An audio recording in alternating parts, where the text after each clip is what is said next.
Hello दोस्तों, स्वागत है आप सभी का DLS न्यूज चैनल पर एक बार फिर से। और आइए बात करते हैं आज तारीख 23 फरवरी 2021 दिन मंगलवार और नजर डालते हैं आज के ताजा मुख्य समाचार और देश भर की तमाम बड़ी खबरों पर। काफी महत्वपूर्ण खबरें हैं। LIC पॉलिसी वालों के लिए भी एक बड़ा अपडेट आ रहा, बैंक खाता वालों के लिए भी महत्वपूर्ण खबर है। इसके अलावा दोस्तों, कोरोना वायरस एक बार फिर से देश में सक्रिय हो चुका। कई राज्यों में सरकार सख्त कदम उठाने जा रही है। लॉकडाउन वगैरह को लेकर भी बड़ी खबर आ रही है, जानेंगे अपन। साथ ही पेट्रोल डीजल को लेकर भी खबर है, राम मंदिर पर भी अपडेट है। आइए नजर डाल लेते हैं फटाफट से आज देश भर की तमाम 50 बड़ी ही महत्वपूर्ण और काम की खबरों पर। बिल्कुल बने रहेगा मेरे साथ इस वीडियो में और एकदम पूरा लास्ट तक देखते रहिएगा। सीधे बात करें पहले अपडेट में, तो देखिए खबर दोस्तों आप। एक तो सरकार की नई पहल है, अब से 24 घंटे मिलेगा राशन, लाइन लगाने की भी जरूरत नहीं पड़ेगी। आखिर गवर्नमेंट का प्लान क्या है? तो दरअसल दोस्तों, सरकार ने हाल ही में, आपको पता होगा कि 5 राज्यों में राशन बांटने के लिए बायोमेट्रिक सिस्टम को शुरू किया था, राइट। यानी कि राशन को इन मशीनों के जरिए ही बांटा जा रहा। अब इस योजना की सफलता को देखते हुए सरकार ने दिल्ली और गुजरात में भी इस सिस्टम को शुरू करने का ऐलान किया। यानी कि अब से दिल्ली और गुजरात के लोगों को भी राशन के लिए लंबी लंबी लाइनों में लगने की जरूरत नहीं पड़ेगी। फिलहाल सरकार ने पायलट प्रोजेक्ट के तहत इस योजना का विस्तार करने की प्लानिंग बनाई है। और अभी तक कौन से 5 राज्यों में ऑलरेडी ये योजना है, जिसमें शामिल है महाराष्ट्र, उत्तराखंड, उत्तर प्रदेश, कर्नाटक, हरियाणा। यहाँ पर अच्छा रिस्पॉन्स मिलने के बाद अब सरकार दिल्ली और गुजरात में भी इस योजना को शुरू करने का प्लान बना रही है, जहाँ पर एक तो 24 आवर्स कभी भी आप राशन वगैरह ले पाओगे। तो ये सरकार की अच्छी पहल है। और साथ ही अगला अपडेट आप देख पा रहे कि इस बैंक ने ग्राहकों को बड़ा तोहफा दिया। अब कम देनी होगी होम लोन, ऑटो लोन और पर्सनल लोन की EMI। जी हाँ, दरअसल दोस्तों, अगर आपका भी अकाउंट इंडसइंड बैंक में है और अगर आपने इंडसइंड के जरिए लोन वगैरह लिया हुआ, तो इस बैंक ने लोन की रेटों में हाल ही में कटौती की है। इंडसइंड बैंक ने 1 साल के लिए लोन की MCLR रेट में 8.65% से घटाकर 8.60% कर दिया। ये नई रेटें ऑलरेडी कल से लागू हो चुकी हैं। तो इंडसइंड बैंक से जो लोगों ने लोन लिया हुआ उनके लिए राहत की बात है। और अगली खबर देखिए, LIC पॉलिसी को लेकर अपडेट है। LIC ने एक खास प्लान लॉन्च किया। फिक्स्ड इनकम के साथ में आपको कई सारे बड़े फायदे भी मिलेंगे। जी हाँ, दरअसल देश की सरकारी बीमा कंपनी लाइफ इंश्योरेंस पॉलिसी जो है LIC, उसके द्वारा एक नया प्लान लॉन्च किया गया, जिसका नाम है बीमा ज्योति पॉलिसी करके। LIC की एक पहले से पॉलिसी आती थी मिलती जुलती, जीवन ज्योति पॉलिसी करके, वो अलग है। और ये बीमा ज्योति पॉलिसी ये अलग है। अब इसमें क्या सीन रहेगा, कितना आपको प्रीमियम देना है और कितने क्या कुछ बेनिफिट्स मिलेंगे, तो इसकी जानकारी आप देख सकते हैं। इस पॉलिसी में आपका बेसिक सम एश्योर्ड 1 लाख रुपए रहता है और ऊपरी लिमिट कोई तय नहीं है, यानी कि कम से कम 1 लाख रुपए आपको एक साथ जमा कराने हैं। ये पॉलिसी 15 से 20 साल तक के लिए आप ले सकते हैं। कितना इसमें आपको गारंटी रिटर्न वगैरह मिलेगा, तो दरअसल आपको टर्म के दौरान प्रत्येक साल के आखिर में 50,000 रुपए प्रति 1000 बेसिक सम एश्योर्ड के अलावा गारंटी भी मिलती है। और इसके अलावा इंश्योरेंस वगैरह का बेनिफिट भी आपको मिलता है। और भी ज्यादा जानकारी आप देख सकते हैं, या आप अपने नजदीकी LIC ऑफिस में जाकर के भी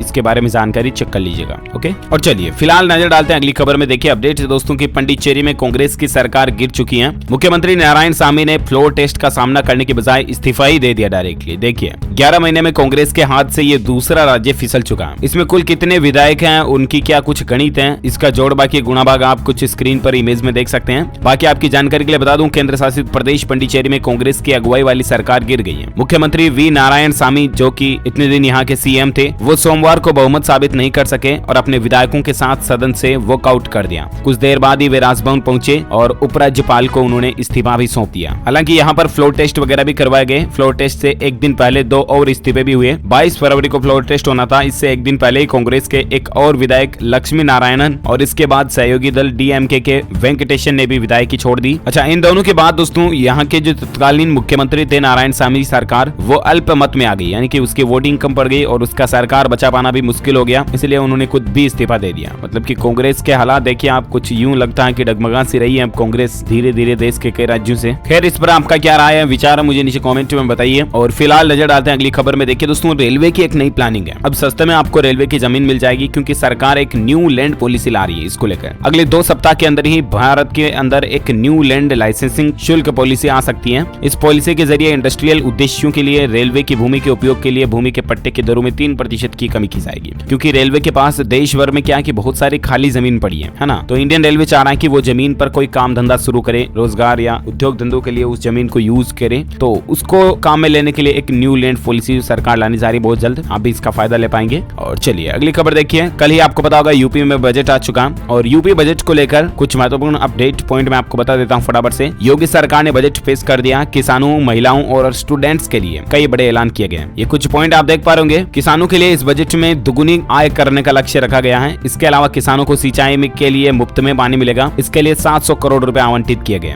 वहीं पेयजल योजना के लिए 15,000 करोड़ रुपए के बजट की व्यवस्था की गई है, ताकि साल 2022 तक यूपी के हर शहर और गाँव को घर घर तक नल का पानी पहुंचाया जाए। और इसके अलावा स्टूडेंट्स छात्र छात्राओं के लिए प्रतियोगी परीक्षाओं में जो युवा तैयारियां करें उनको फ्री में कोचिंग दी जाएगी। साथ ही छात्र छात्राओं को टैबलेट भी दिए जाएंगे और बेरोजगार युवाओं की काउंसिल भी की जा रही है। अभी तक 52,000 युवाओं को इसका लाभ मिला। तो ये तो जो सरकार के प्रमुख फोकस पॉइंट है बजट को लेकर। इसके अलावा राम मंदिर वगैरह पर भी बजट में फोकस किया गया। देख सकते हैं आपकी उत्तर प्रदेश में 541 करोड़ में संवरेगी अयोध्या। भगवान राम के नाम पर होगा एयरपोर्ट। और बिहार राज्य में गोवंश के लिए 500 करोड़ रुपए बजट में निकाले। कल ही बिहार का भी बजट आया था, आपको पता होगा। बिहार में ये लक्ष्य रखा गया कि अगले 5 साल में 20 लाख लोगों को रोजगार दिया जाएगा। और इसके अलावा खेल यूनिवर्सिटी समेत कई अलग अलग चीजों पर बजट अनाउंस किया गया। बिहार के बजट के भी कुछ पॉइंट्स आप देख सकते हैं। महिलाओं के लिए जो खास करके सरकार द्वारा महिलाओं को सरकारी नौकरी में 35% आरक्षण, सरकारी ऑफिस में आरक्षण के अनुरूप संख्या बढ़ाई जाएगी। तो ये महिलाओं के लिए खास बजट में फोकस रखा गया। वहीं महिलाओं को उद्योग के लिए 5 लाख तक का ब्याज मुक्त ऋण भी दिया जाएगा, यानी कि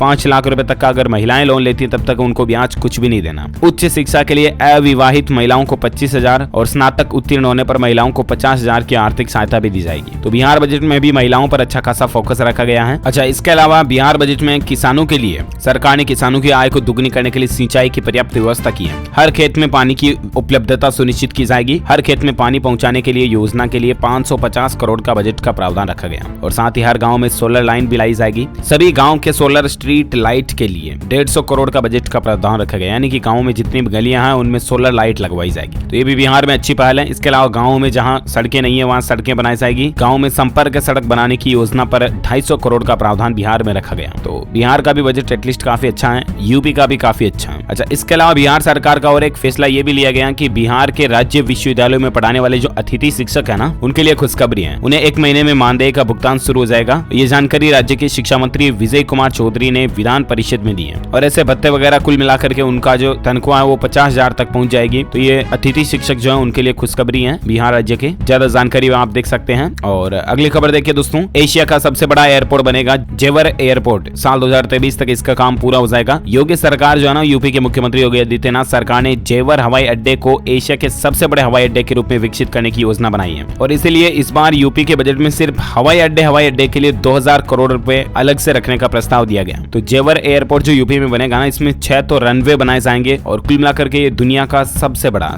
एशिया का सबसे बड़ा एयरपोर्ट होगा। That's amazing, right. और चलिए बात करें अपन अगली खबर में। फिलहाल देखिए दोस्तों, 8 टॉय मैन्युफैक्चरिंग क्लस्टर को मंजूरी मिली है। मध्य प्रदेश, उत्तर प्रदेश, राजस्थान, कर्नाटक और तमिलनाडु में 2300 करोड़ रुपए से बनेंगे खिलौना क्लस्टर। जी हाँ, आत्मनिर्भर भारत की ओर एक बड़ा कदम उठाते हुए सरकार ने और एक बड़ा फैसला लिया। दरअसल आपको पता होगा कि हमारे देश में बहुत सारे ऐसे खिलौने जो है ना, टॉयज वगैरह, ये बाहर से दूसरे देशों से इंपोर्ट किए जाते हैं। जर्मनी, चाइना, जापान वगैरह वगैरह से कई जगहों से हमारे देश में खिलौने, इलेक्ट्रॉनिक चीजें वगैरह आती हैं, राइट। और ऐसे में अब सरकार चाहते हैं कि भारत में जो खिलौने बाहर से आते हैं ना, वो बाहर से लेने के बजाय क्यों ना भारत के ही पारंपरिक खिलौना उद्योग को बढ़ावा दिया जाए, है ना। तो अब भारत में जो क्लस्टर में लकड़ी, लोहा, ताड़ के पत्ते, बांस और कपड़ों के भी खिलौने बनेंगे। और सरकार ने इसके लिए 8 टॉय मैन्युफैक्चरिंग क्लस्टर्स को मंजूरी भी दे दी है। देश में ही पारंपरिक खिलौना उद्योगों को बढ़ावा देने के लिए ये सरकार की बहुत अच्छी पहल है। और इन क्लस्टर पर 2300 करोड़ रुपए की लागत आएगी। उसके लिए भी सरकार ने अलग से बजट भी निकाल दिया। तो ये देश में कुल मिलाकर के हमारे स्वदेशी खिलौनों को आगे बढ़ाने के लिए सरकार की बहुत ही अच्छी पहल है। चलिए फिलहाल नजर डालें अगली खबर में। देखिए दोस्तों, बड़ी खबर है। हरियाणा राज्य में कक्षा तीसरी से लेकर 5वीं तक के बच्चों के लिए 24 फरवरी से स्कूलें खुल जाएंगी। क्लासों की टाइमिंग वगैरह क्या होगी? 10 से लेकर 1:30 बजे तक एवरीडे जो है क्लासेस रहेगी। तो ये दोस्तों हरियाणा में जो है छोटी क्लासों के लिए स्कूलें खुलने को लेकर अपडेट है। 24 फरवरी से, है ना, कक्षा तीसरी से 5वीं तक के स्टूडेंट्स के लिए स्कूल खुल जाएंगे। हालांकि बच्चे जो है पेरेंट्स, माता पिता की इजाजत के साथ स्कूल में जाने की परमिशन रखेंगे, ऐसा नहीं कि कंपलसरी है। और चलिए फिलहाल नजर डालते हैं अगली खबर में। देखिए अपडेट, भारतीय स्टेट बैंक SBI ने कारोबारियों के हित में एक बड़ा फैसला लिया। मोबाइल को POS मशीन की तरह आप इस्तेमाल कर पाएंगे। जी हाँ, अगर आपने भी अभी तक डिजिटल पेमेंट के तौर तरीके नहीं अपनाए तो आपको SBI खास सुविधा देने सारा। दरअसल SBI का योनो मर्चेंट ऐप जो है ना, उसके जरिए कारोबारी अब पेमेंट को आसानी से ले पाएंगे। SBI का यह दावा है कि POS मशीन की तरह योनो मर्चेंट ऐप से पेमेंट और भी ज्यादा आसान हो जाएगा। इसके लिए SBI ने वीजा के साथ में एक पार्टनरशिप भी की है और कुल मिलाकर के देश भर के 2 करोड़ दुकानदारों को योनो मर्चेंट ऐप से जोड़ा जाएगा। बताया जा रहा है कि ये कम से कम लागत में पेमेंट स्वीकार करने के लिए एक बेहतरीन इंफ्रास्ट्रक्चर मॉडल भी है, जो कि POS मशीनों की तरह आपका मोबाइल जो है काम करेगा और आसानी से कुल मिलाकर के आपके बिजनेस में कस्टमर और शॉपकीपर के बीच में पेमेंट का लेन देन जो है वो आसानी से हो जाएगा। ये नई सुविधा शुरू करने जा रहा है SBI, अच्छी बात है। और चलिए फिलहाल नजर डालते हैं अपन अगली खबर में मौसम समाचार को लेकर क्या अपडेट चल रहे हैं। देखिए आपके देश के कई राज्यों में बारिश, बर्फबारी और ओले गिरने की चेतावनी भी आ रही है। IMD का ताजा अपडेट क्या कहता है, तो संपूर्ण भारत का आज 23 फरवरी 2021 का मौसम पूर्वानुमान मैं आपको बता दूं, अगले 24 से 48 घंटों के दौरान तमिलनाडु और दक्षिणी आंतरिक कर्नाटक में हल्की से मध्यम बारिश हो सकती है। इसके अलावा दक्षिण कोंकण और गोवा, रायलसीमा, केरल और लक्षद्वीप के कुछ स्थानों पर भी हल्की बारिश होने की संभावना है। वहीं जम्मू कश्मीर, लद्दाख और हिमाचल प्रदेश के कुछ स्थानों पर हल्की से मध्यम बारिश हो सकती है। और इसके अलावा उत्तर पश्चिम और मध्य भारत में दिन और रात का तापमान सामान्य से ज्यादा रहने की संभावना भी है।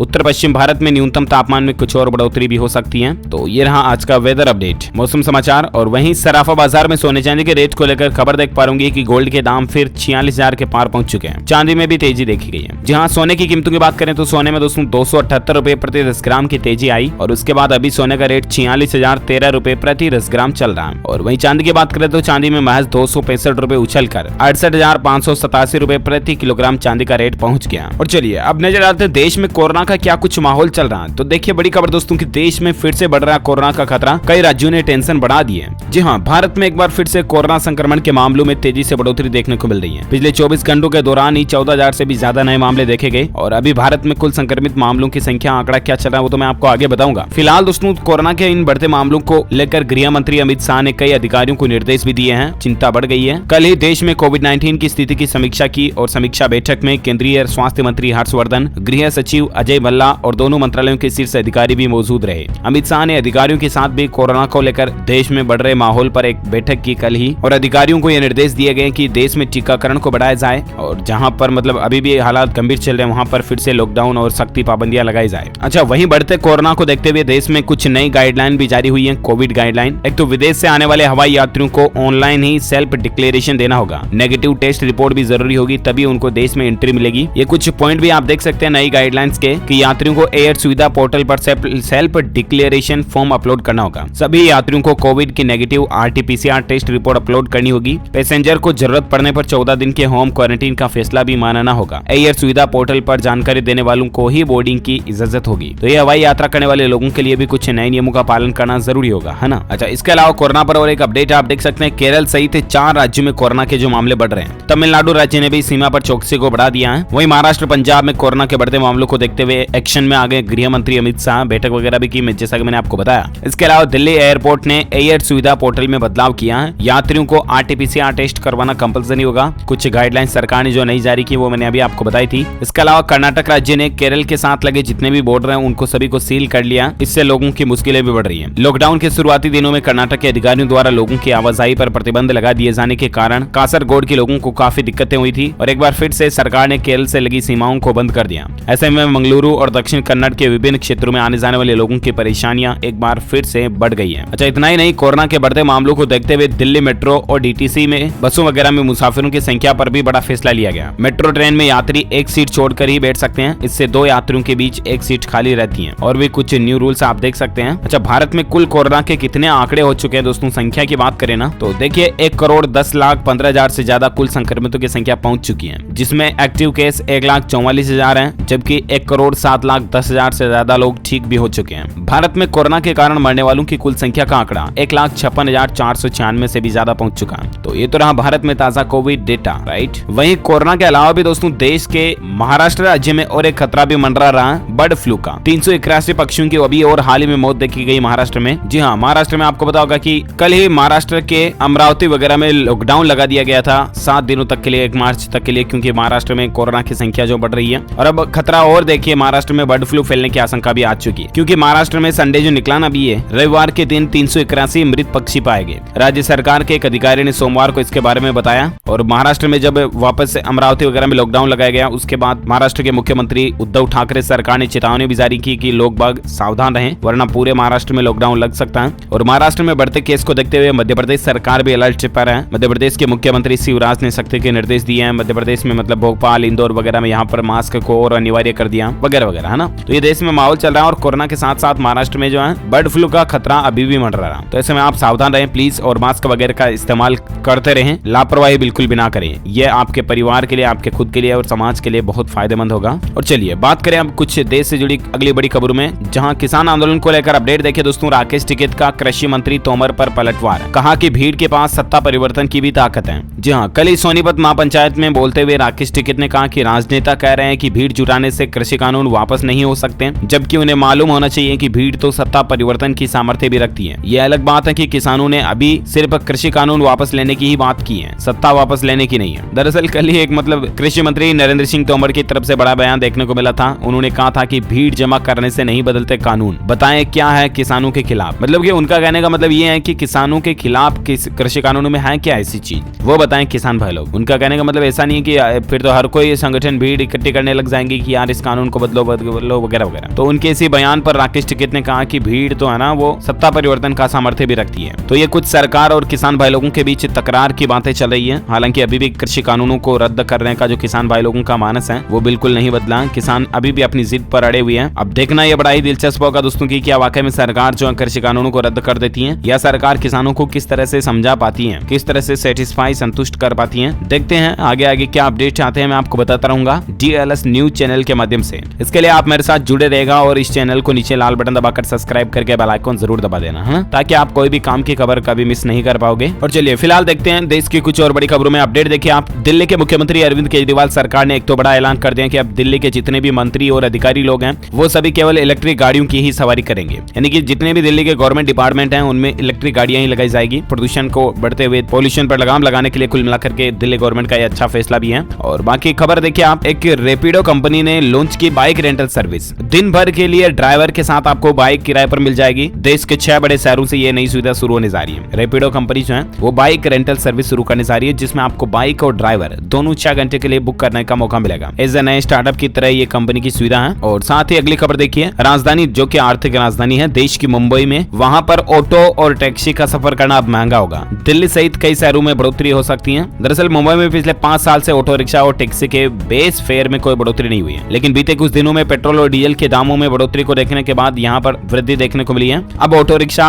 और टैक्सी संघ ने बेस फेयर में 3 रुपए की बढ़ोतरी कर दी है। और ऐसे में यदि आप रोज ऑटो रिक्शा और टैक्सी से सफर करते हो तो आपको सफर पूरा करने के लिए कुछ रुपए रोजाना ज्यादा खर्च करने पड़ेंगे अब। अच्छा, साथ ही खबर देखिए, मुफ्त में बदलवाएं कार के क्लच और ब्रेक। हुंडई कंपनी ने नई सुविधा शुरू की है, शील्ड ऑफ ट्रस्ट करके एक नया प्रोग्राम लॉन्च किया। इसके तहत ग्राहक वाहन खरीदने के बाद पहले 5 साल तक में वाइपर, बल्ब, होज बेल्ट जैसे 14 पुर्जों को बदलवा सकेंगे। ये हुंडई मोटर की तरफ से एक नया प्रोग्राम है, ऐसा आप कह सकते हैं, जिससे कि ऑफर में नई चीजें मिलेगी। अब आपको 5 साल तक आप कुछ पार्ट चेंज करवाओगे ना, तब तक आपको फ्री में चेंज हो जाएंगे, है ना। अच्छा, साथ ही खबर देखिए आप, हाई कोर्ट के फैसले के खिलाफ अमेजोन की अपील सुनने को राजी हुआ सुप्रीम कोर्ट। 5 सप्ताह बाद सुनवाई होगी। दरअसल आपको पता होगा कि हमारे देश में कुछ कैट वगैरह और व्यापारी संगठन जो हैं वो online e commerce platform Amazon, Flipkart वगैरह हो गया, इस तरह की कंपनियों के लिए काफी विरोध वगैरह करते रहते हैं हर कभी, राइट। और ऐसे में इस मामले पर हाईकोर्ट में सुनवाई भी हुई और हाईकोर्ट के फैसले के खिलाफ अमेजोन की अपील की सुनने को सुप्रीम कोर्ट राजी भी हो गया। अमेजोन कंपनी की अपील जो है अब सुप्रीम कोर्ट में सुनवाई होगी। हालांकि 5 सप्ताह के अंदर ये सुनवाई होने की संभावना है। देखते हैं सुप्रीम कोर्ट की तरफ से क्या आदेश आता है इस पर, मैं आपको बताऊंगा जरूर DLS न्यूज चैनल के माध्यम से। फिलहाल अगली खबर देखिए, रेल मंत्री पीयूष गोयल बोले कि पश्चिम बंगाल में 3 साल में होगा रेलवे ट्रैक का पूरी तरह से विद्युतीकरण। यानी कि पश्चिम बंगाल में भी रेलवे जो है 3 साल बाद पूरी तरह से इलेक्ट्रिसिटी बेस आधारित हो जाएगी, इलेक्ट्रिसिटी से चलने लग जाएगी। अच्छा, इसके अलावा कल आपको पता होगा पश्चिम बंगाल में PM नरेंद्र मोदी ने नई मेट्रोस वगैरह शुरू करने की भी घोषणा की थी। तो ये पश्चिम बंगाल के राज्य के लोगों के लिए राहत की बात है वाकई में। और अगली खबर देखिए, राम मंदिर पर एक बड़ा फैसला आ रहा मद्रास हाईकोर्ट की तरफ से। हाईकोर्ट का यह कहना कि क्योंकि श्री राम जो है वो हिंदुओं के दिल के बहुत करीब हैं और इसलिए मंदिर के अभियान पर एक बड़ा फैसला दिया गया। दरअसल मद्रास हाईकोर्ट की मुदेर पीठ ने शहर में श्री राम मंदिर के लिए जागरूकता अभियान चलाने की मांग वाली अर्जी स्वीकार करते हुए सहायक पुलिस आयुक्त के उस आदेश को रद्द कर दिया जिसमें कोरोना महामारी और कानून व्यवस्था का हवाला देते हुए इजाजत से इनकार कर दिया गया था। और हाईकोर्ट ने कहा कि श्री राम जो है वो हिंदुओं की धार्मिक भावनाओं और दिल के बहुत करीब हैं और इसलिए ये अनुमति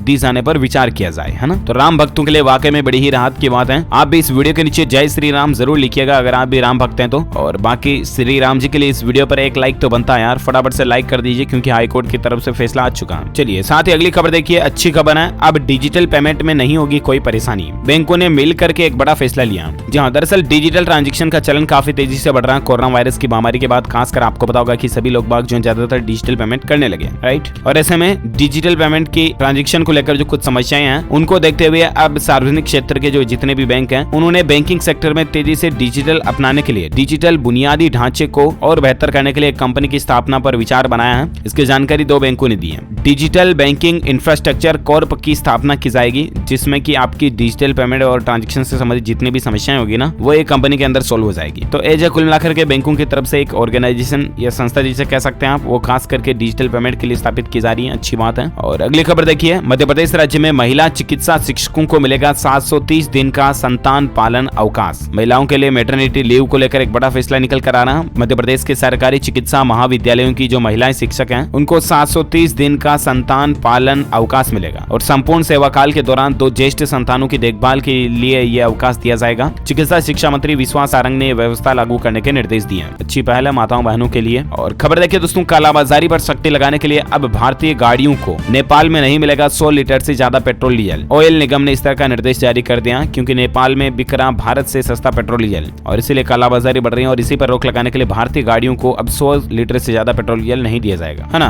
और साथ ही अगली खबर देखिए, 10 साल में 100 करोड़ नौकरियों की स्किल बदल जाएगी, इसलिए सीखें नई स्किल और करें रीस्किलिंग। दरअसल कोरोना वायरस की महामारी के बाद अब अर्थव्यवस्था धीरे धीरे वापस पटरी पर लौट रही है। रोजगार के नए मौके खुलने लगे हैं। अपने युवा पाठकों के लिए नौकरी की बात करके एक नई पहल का अपडेट मैं आपको बता दूं दोस्तों की इन द फ्यूचर में एक्सपर्ट्स की राय माने ना तो सिर्फ स्किल वाली जॉब ही इंपॉर्टेंट रहेगी और काम की रहेगी, क्योंकि बाकी दूसरी जॉब को तो मशीनें भी निपटा पाएगी। समझ रहे हो ना, जो हार्ड वर्किंग जॉब है, जो मजदूरी करने वाली जॉब है, इनको तो मशीनें ही सोल्व कर लेगी। लेकिन जो स्किल बेस्ड जॉब है ना, जैसे मान लीजिए आपकी कोई स्किल है, खास करके आप डॉक्टर हैं, एक्सपर्ट हैं किसी फील्ड में, आप कोई मैकेनिकल लाइन में है, एक्सपर्ट है, जो आपकी स्किल है ना, आप खेती बाड़ी के बारे में अच्छी स्किल रखते हो, अच्छा नॉलेज रखते हो, तो ये अपने आप में आपकी एक स्किल हो सकती है। आपको खाने पीने की चीजें बनाने का शौक है, अच्छी स्किल आपकी, अच्छे व्यंजन वगैरह बना सकते हैं, तो इन द फ्यूचर में जो जॉब होगी ना, इंपॉर्टेंट जॉब किन्हीं भी कंपनीज में, तो वो स्किल बेस्ड होगी। और इसलिए आप अपने अंदर एक स्किल ढूंढें, स्किल डेवलप करें खुद की कोई पर्सनली और उसी पर फोकस करें, तो ये आपके करियर को लेकर फायदेमंद साबित हो सकती है। और इसके अलावा देखिए दोस्तों, 5 राज्यों में चुनाव की घोषणा कब हो सकती है, तो असम की जनसभा में पीएम मोदी बोले कि मार्च के पहले सप्ताह में कभी भी चुनाव की घोषणा हो जाएगी। पिछली बार भी 4 मार्च को हुई थी। चुनाव का ऐलान है, इलेक्शन कमीशन का काम है, वह करेगा। मेरी कोशिश रहेगी कि इससे पहले जितनी बार हो सके असम, बंगाल, केरल, तमिलनाडु और पांडिचेरी जा सकूं और लोगों को कुल मिलाकर के सरकारी योजनाओं वगैरह के बारे में अवगत कराए सके। सरकार की ये